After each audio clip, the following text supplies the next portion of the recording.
To configure the notifications you will receive from the ACS application, open your User Profile menu and click Manage Notifications.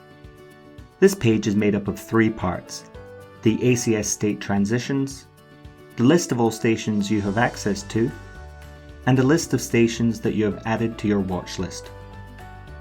Start by selecting the stations you would like to add to your watch list and move them across to the right using the arrow button. If a station is selected in error, it can be removed from the list using the left arrow button. All stations can be added or removed from the watch list in one go using the double arrow buttons.